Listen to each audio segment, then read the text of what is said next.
नमस्ते साथियों, सशक्त भारत से मैं डॉक्टर आर के वर्मा। 24 के बाद भारत की क्या तस्वीर होगी, इस पर एक वीडियो आपको दे चुका हूं कि हमने 47 से 2014 के बीच में क्या क्या परेशानियां झेली और 14 से 24 तक हमने गड्ढे भरे। अब 24 के बाद समय आ गया है भारत को बदलने का, भारत की तस्वीर पूरी दुनिया के आगे बदलने का। और ऐसा मोदी जी भी कह रहे हैं कि 400 पार अगर सीट मिलती है तो भारत बदल जाएगा और बहुत तगड़े से बदलेगा। अब मैं आपको एक एक विषय उठाकर आपके सामने ये प्रस्तुत करना चाहता हूं कि अलग अलग विषयों पे कैसे भारत बदलेगा। और ये मैं नहीं कह रहा हूं कि ऐसा सरकार करेगी, मैं केवल संभावनाएं व्यक्त कर रहा हूं और सुझाव दे रहा हूं। आज का विषय है भ्रष्टाचार। सब लोग त्रस्त हैं भ्रष्टाचार से। भ्रष्टाचार में 2004 से 2014 के बीच आपने देखा होगा कि केंद्र सरकार में, राज्य सरकारों में भी भ्रष्टाचार और स्कैम की झड़ी लगी हुई थी, घोटालों की।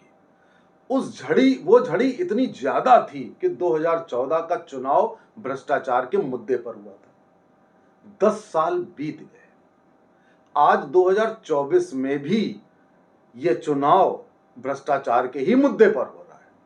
सारी रैलियों में प्रधानमंत्री मोदी जी भ्रष्टाचार और परिवारवाद का ही जिक्र कर रहे हैं। तो आखिरकार क्या बदला इन 10 सालों में, आपका प्रश्न ये होगा। मैं आपको बताता हूं, 2014 में सरकार के भ्रष्टाचार पर चुनाव हुआ था और 2024 में विपक्ष के भ्रष्टाचार पर चुनाव हो रहा है। केंद्र सरकार पाक साफ, जहां जहां विपक्ष की सरकारें थी वहां वहां इतना ज्यादा भ्रष्टाचार हुआ कि आज आप देख रहे हैं कि 2-3 मुख्यमंत्री जेल में हैं और बाकी लिस्ट में हैं जाने की। बहुत जल्दी वो सब भी जाएंगे और भी नेता जाएंगे। तो ये भ्रष्टाचार आखिर कैसे हटाया जाए, मेरे कुछ सुझाव और मेरी कुछ संभावनाएं जो मैं आपके सामने व्यक्त करना चाहता हूं। भ्रष्टाचार भारत के ब्लड में है ऐसा प्रतीत होता है। भ्रष्टाचार के मामले में भ्रष्टाचार करने वाला ही दोषी नहीं है।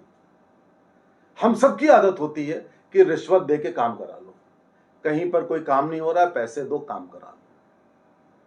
तो ये दोनों ही चीज है कि भ्रष्टाचार में रिश्वत लेने वाला भी जोर देके रिश्वत लेता है, मजबूर करके रिश्वत लेता है, और जो देने वाला है वो भी काम करता है।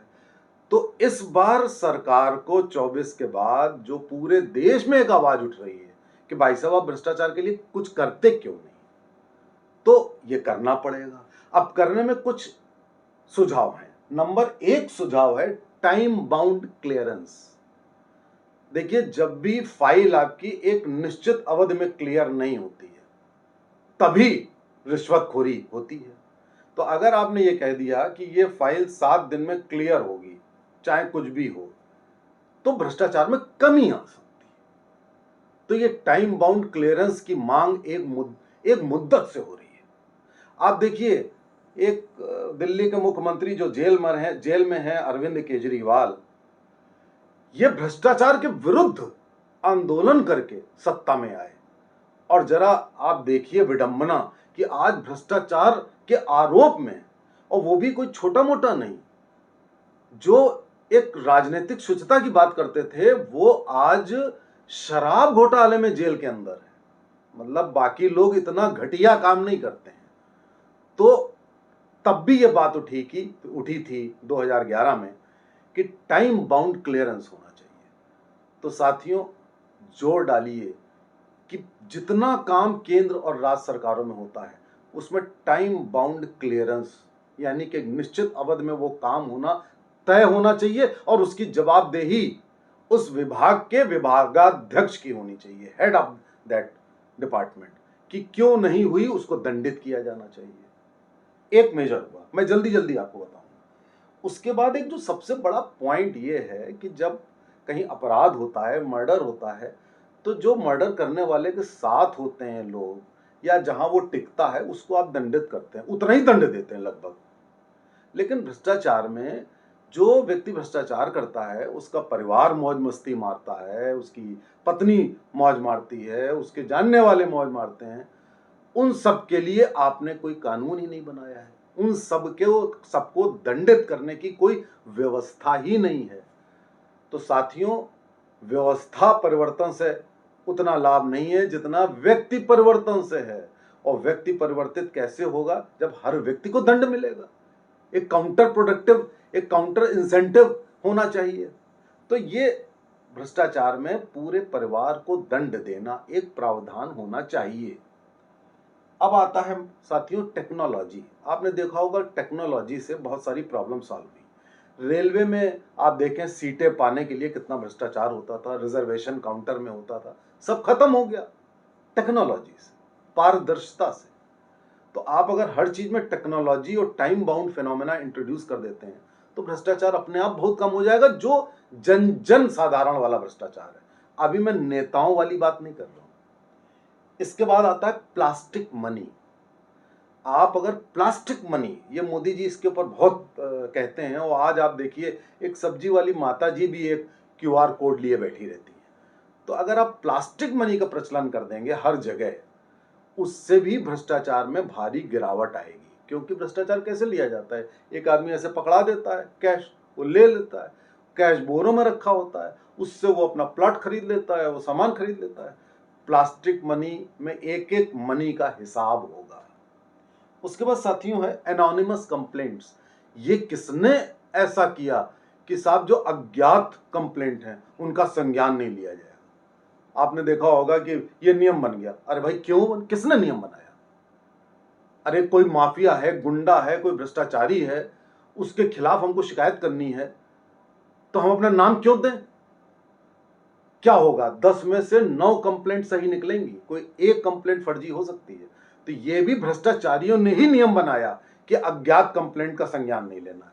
आपको अज्ञात कंप्लेंट का संज्ञान लेने का प्रावधान करना होगा, उससे आप ज्यादा मामले पकड़ सकेंगे। ये बिल्कुल गलत है।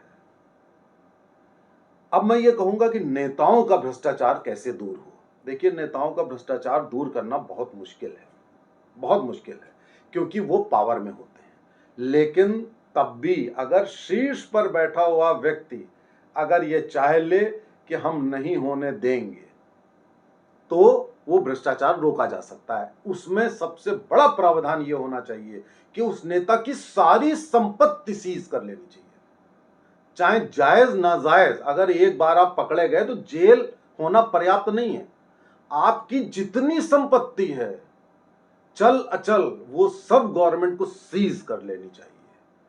अगर आप ये प्रावधान करेंगे तब वो नेता डरेगा।